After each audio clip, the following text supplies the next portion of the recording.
Well, welcome to another video, and thanks for popping into One O's Photos. And just before we deep dive into the main guts of the video, I'd just like to thank all my subscribers out there for supporting me. And if you're into cycling content and you like this video, then consider subscribing and ringing that bell and selecting all so you get all of my cycling content in future. Well, this video is about the Look 695, and I did a first impressions video where I talked about the proprietary parts, but this video is about how those parts have been wearing and how the bike has settled in. I've had any issues. Is it still, as good as the day I got it? Or, have I noticed a few little niggly things about the bike? Well, anyway, we're going to get right into that after we roll that intro.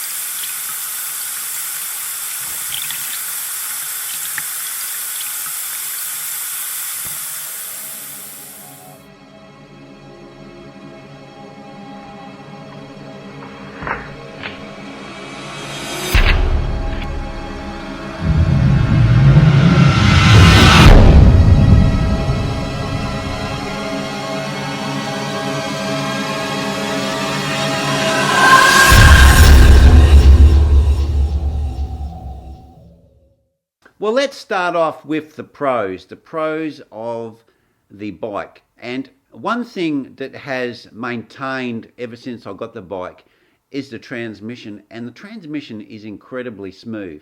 Now, I talked about in the last video the Z2 crank and how that's designed, so go and check that one out if you're unfamiliar with Look's Z2 design. And I've got the new 12-speed Campagnolo on the bike, and the transmission, you just really notice it when you're pedaling. The bike just seems effortless compared to when you're riding another bike. So that transmission has really settled in.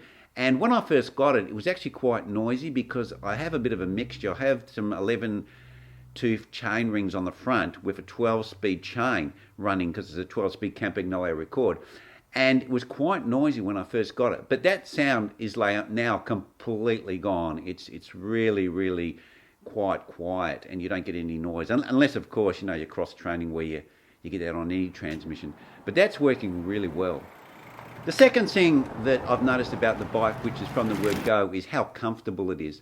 And it has an elastomold seat post built in to the bike, and this is really, really comfortable. And also the way that the front's designed, it's a little bit different. It hasn't got a top cap and a plug, and the front end of the bike is actually really comfy.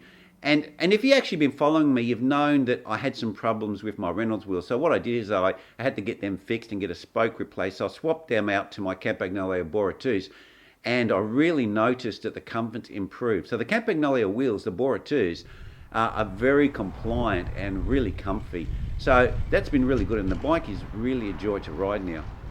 So that's really the pros, and everything else has been pretty good with the bike. I did actually have a slight little tumble on it and scratched my ergo power controller, and also scratched my derailleur at the back. But I was crying a little bit. But yeah, but the Fix-It texter fixed that one up. So yeah, and it bent the derailleur hanger a little bit, and I had that straightened at the bike shop. So it's all good now. Anyway, so let's just get into the cons.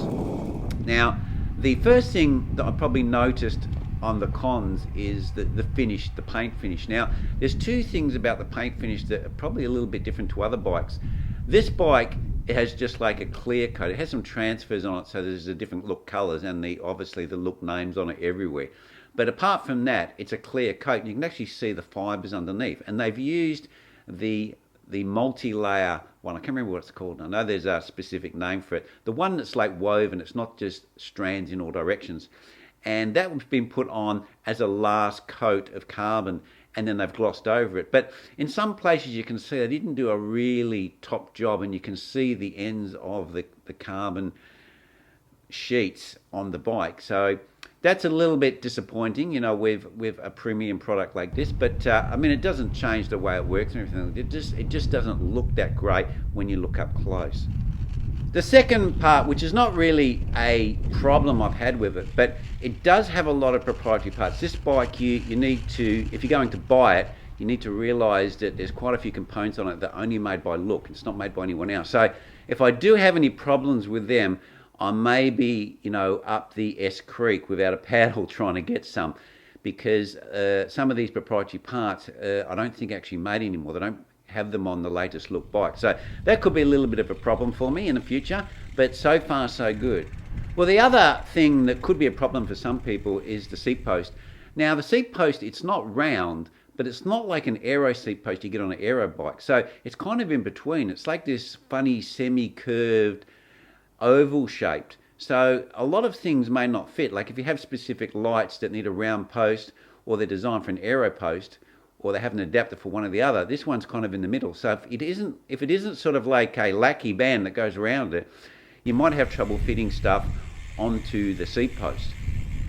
Now to the biggest con that I've had with this bike, and I did actually mention this in the first video, but I actually thought I'd fixed it, but it seems that it continues to give me problems, and that is this Look proprietary design seat post at the top. It has a 1-bolt system that holds everything together, and it just really doesn't want to stay in place. I've had to fiddle around with it, and the Look bike came with some grip paste which I used, and that seemed to fix it for a while, but then it came loose again.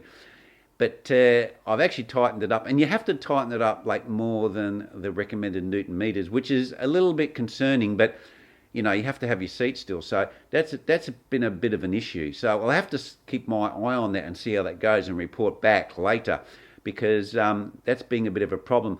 I do use the Adamo seat, and that doesn't have a connection at the front, so the rails can flex a little bit more.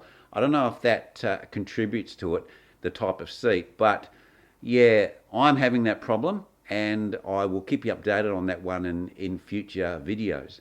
So that's it for the pros and the cons. The bike, apart from that, is absolutely awesome. It's I had a Colnago C60 before, and you really can tell this bike is a better bike, even though it's an older model.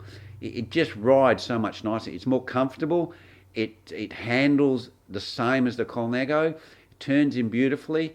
It doesn't seem to want to push out when you go around corners. It goes where you point it. It's very comfortable, and the transmission is just so free. It's beautiful. Well, anyway, that's the bike. It's a bit of a Jekyll and Hyde, because I did take a little bit of a risk buying it, because the proprietary parts could down the road get me unstuck. But we're going to have to see how we go, and I'll keep you updated with that sort of information. And anyway, thanks for coming to Wano's Photos and checking out this video. And if you liked the video, remember to subscribe. Thanks guys, catch you next vid.